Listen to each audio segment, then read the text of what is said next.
Well, hello. It's Vegas Paulie C, and this is the Mirage in Las Vegas. And this is my farewell post to this property, which they announced is going to be closing on July 17th. Everything I tell you here is from memory and from having lived some of it. So if I'm off by a couple of numbers or a couple of dates, I apologize. This property opened on November 22nd, 1989. And I have a friend who was here. He said that it was standing room only pretty much for the first 2 or 3 days. A lot of people know the story that Steve needed to win $1 million a day here because the property cost $600 million. And they won that in the first 10 hours. And they knew that they had a success on their hands. Steve originally owned 5% of the Golden Nugget, downtown Las Vegas, 1973. And in 1979, 1980, someone said to him, "Hey, Steve, come to Atlantic City. We're winning so much money here. We can't even count it fast enough." And he bought the Strand Motel, pretty sure that was the name of it, in Atlantic City for $8 million. Again, I may be slightly off with that number. He built the Golden Nugget from the ground up. It was $200 million or $120 million in Atlantic City. A lot of the money was borrowed at very high interest rates. I don't know whether you remember or not, but in 1980, interest rates were around 13%. He held that property all the way till 1987, and he sold it for $400 million because, and I remember the interview he gave, he had enough of the overregulation, the shenanigans, and the heavy hand of the government in New Jersey. So he dumped that property for $400 million. At the time, he said he would never go back to New Jersey. He actually almost came back 13 years later. But that's another story. He took that money and a lot of money he borrowed, again, at high interest rates from Michael Milken, the junk bond king. And he started building the Mirage here in 1987. And when this property opened in November of 1989, it was the first new property in Las Vegas in 16 years. And Steve ran the property through the early 90s. There was a recession back then. I remember the stock went down. And then he opened the Treasure Island in 1993. Steve would always get restless and build new properties. People don't realize that, but he also had a hand in Park MGM. And he then was going to go back to Atlantic City in 2000, but that all fell apart. You know, he built the tunnel there for $330 million. That all fell apart when he got taken out of the corporation in 2000 by MGM. In any case, in 1998, he picked up the property over there where the Bellagio is. And this is mind-blowing.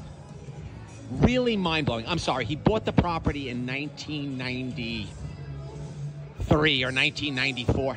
He only paid $250,000 an acre when he bought that property over there in 93.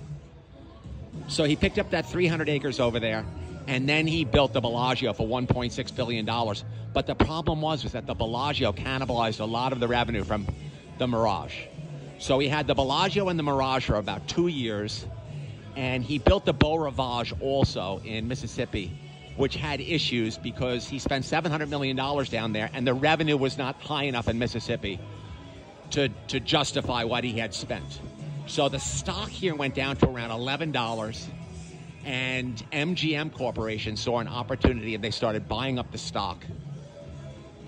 And Steve was forced out. Now, I always call it a hostile takeover, but somebody told me that a professional who's an analyst in Las Vegas said there's no such thing as a hostile takeover in the state of Nevada. So he left willingly. In any case, he gave up control of this, and then he took the money and he bought the Desert Inn property for, I want to say, $200 million. And that was in the year 2001, 2002. And he tore down the Desert Inn, which had only been built or refurbished 6 years earlier. So all that new stuff came down at the Desert Inn. And he built the Wynn Encore, and that opened in 2004, and that was a raging success.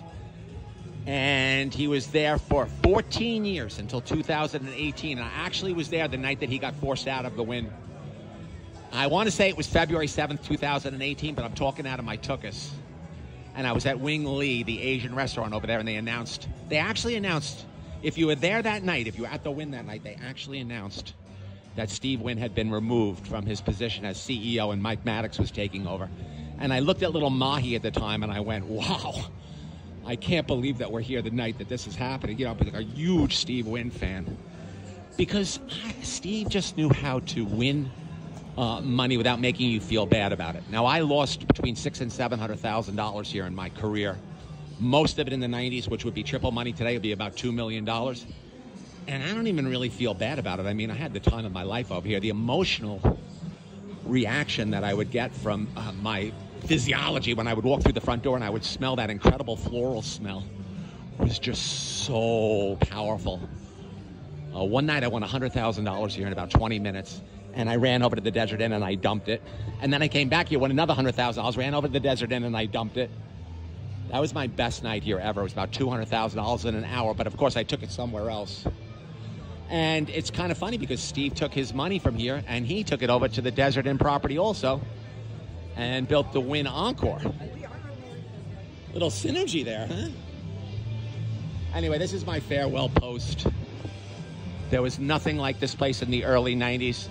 I don't know if anybody remembers, but Bruce Willis and Demi Moore used to come here all the time, and they were very big stars in the early 90s. And so many other people, obviously Michael Jackson. They had the show here, this Siegfried and Roy show with the live tigers. One more look at the atrium. It's just an incredible place. And it's closing now. And you know what? Hard Rock Corporation from Florida, extremely successful. They really know what they're doing. They wouldn't take no for an answer in Florida and then end up with all the casinos down there. So I'm glad that this property is moving into the hands of a wealthy organization who knows what they're doing. At least we have that. Vegas Policy.